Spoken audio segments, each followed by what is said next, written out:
the Brewers Cup champion of the United Kingdom. His name is Sang-ho Park, and he's about to go right now. Are you ready, Sang-ho? Yes, I am. All right. Wow, big hands, lots of support. Please don't hurt him. And we're ready when you are. Cool.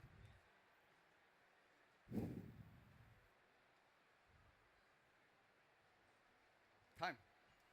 Hey guys, now before I make you guys a delicious cup of coffee, I would like you guys to take a look at this. Now, this is a screenshot that's taken from my iTunes, okay? And it's showing my favorite tracks out of the thousands of songs that I own. Now, by looking at the number of times it's been played, it becomes quite obvious that I really like these songs. Now, this is because it fulfills and satisfies what I look for in music. I like hip-hop with lots of swearing, lots of heavy bass, and lots of snares. That's why you won't be able to hear some of the songs in my background music, because it's bad. On that list, you might be able to notice some songs that you guys like, and some songs you'd rather not listen to. That's completely fine, because we all look for different things in music, such as you might like a classical music, you might be into your jazz, and you might be into your rock music, or even Peter here actually might like all the songs in that list. But, so a one song, or even a song from a whole genre, cannot satisfy everyone's taste in music. Now let's imagine that we have a list just like this, but with our favorite coffees, okay? So our favorite coffees being over here on this side, and our number of times we've drank them being on here this side, okay? Now each of us will have such a different list, because with coffees from different origins, regions, varieties, processes, and altitude, that's because we all look for different things in coffee. You might like a certain acidity, you might like a certain sweetness, you might like a certain aftertaste. So a coffee from a single farm, or even from that whole country, cannot satisfy everyone's taste in coffee. And that goes the same for the coffee I have with me today. It's my favorite coffee because it satisfies what I look for in coffee. But, so it can't be everyone's favorite coffee here today. But I simply didn't want to brew something that I liked, that only satisfied me. I wanted to brew something that we could get all satisfied with. So it's a simple process. As I've chosen the coffee to brew with, I'm going to give you guys the choice, which will determine how I brew my coffee and how I serve it. So you each have an envelope in front of you. If you open the envelope, you'll have two options. Now, if you choose the option that you like and place them at the front of the table here, that'll be great. Okay.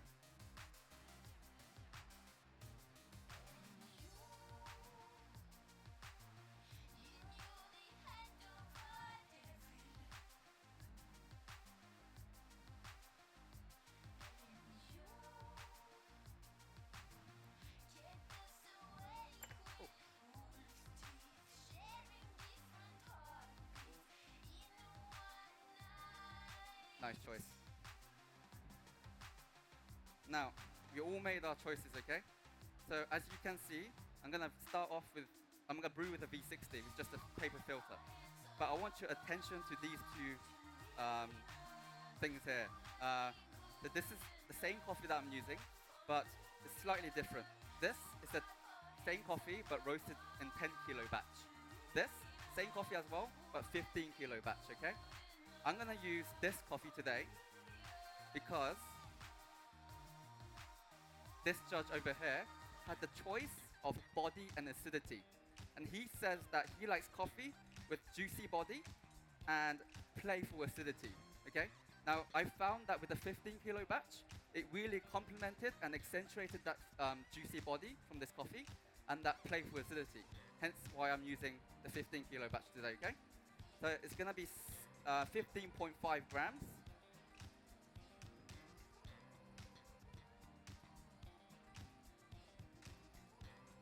And this coffee has to be one of my favorite coffee that I have drank this year.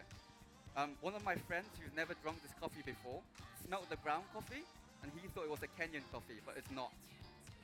And it's so tasty that John Gordon, who's competing in the semi-finals today, is using the same coffee. And good luck to him as well, because it's going to be a really tasty coffee.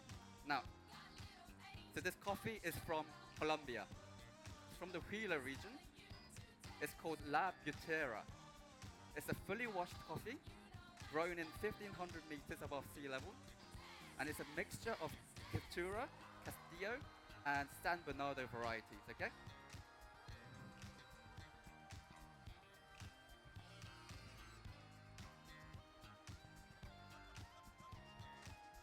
Now,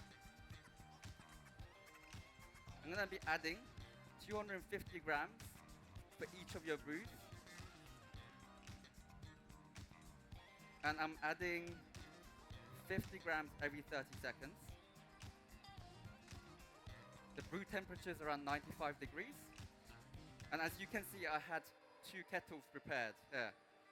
Now I'm using specifically 95 ppm water. And that's because Judge over here in the middle had the choice of aftertaste. I found that playing with lots of different waters in Australia, I found that with this coffee and with this roast, using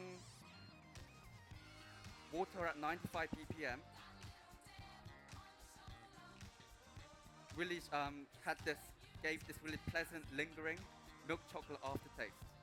And she's chosen that she likes aftertaste with pleasant, lingering aftertaste. That's why I'm using 95 ppm water.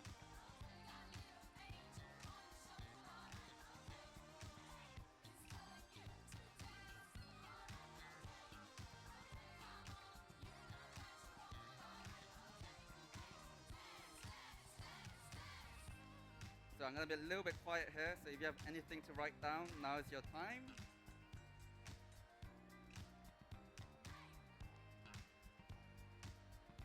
The total brew time will be around 2 minutes 20 seconds as well.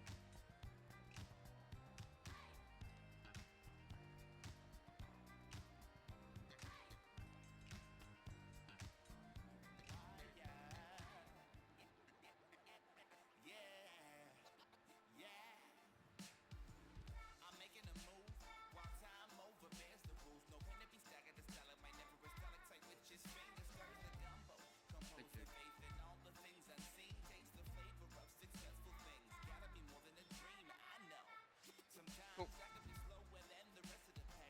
Now it's finishing off. So as you can see, I'm going to serve you guys your coffee into this fine Bonchina cup. The reason is, Jose here had the choice of service vessels, okay? Now, service vessel doesn't have any effect on extraction or the flavor, but we all get childishly excited when we drink our coffees out of our favorite cups or mugs. So as Jose likes to drink out of his coffee from Bonchina cups, that will be our service vessel today, okay? Now it's been all extracted.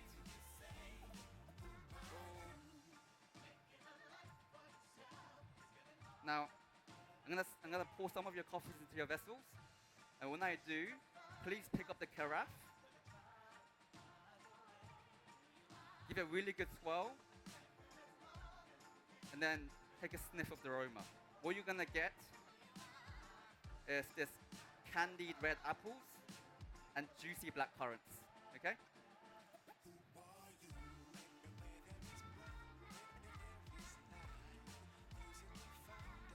And now, we're gonna take the first sip. On your first sip, because the coffee is still quite hot, all you're gonna register is that flavors and the aftertaste. The flavors that you'll get from this coffee is red berries, sweet red berries, and that juicy black currants again. But please note that as it cools down, the flavor is going to be much more apparent and vivid, okay? And that aftertaste is that lingering milk chocolate aftertaste that you like. As the coffee cools down, what you'll notice is you're going to get this green apple acidity, like really fresh green apples. And then there's caramel sweetness. And again, that lingering milk chocolate aftertaste that kind of binds all the coffees together to make a really balanced cup. I hope, guys, after you finish drinking these coffees, on your favorite list of coffees, I hope this coffee, the La Butera, will be a new addition today. I hope you enjoy it. Thank you.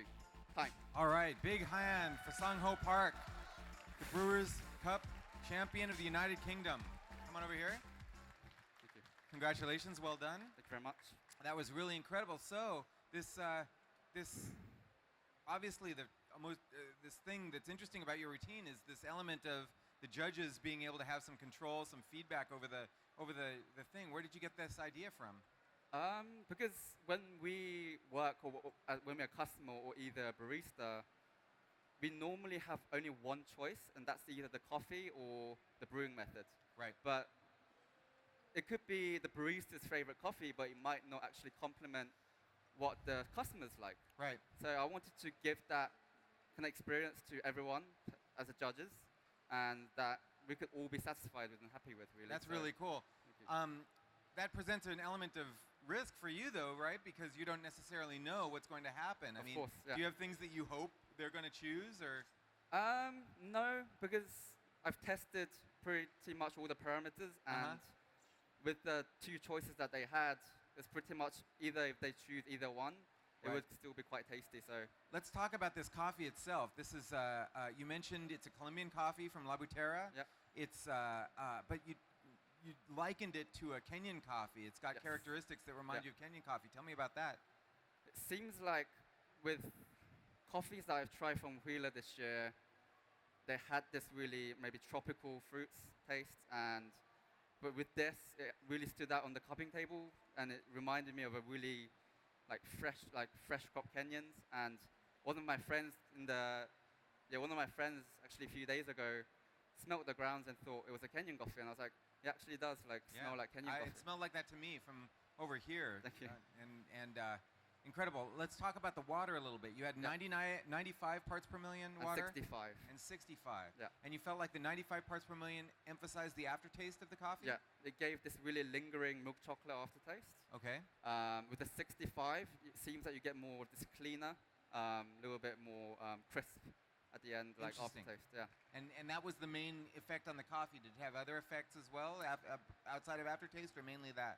No, it's mainly that got kind of I Yeah. wanted to focus on. Interesting. I think you might be the only barista, the only brewer today to actually have two different types of water on stage. Yeah.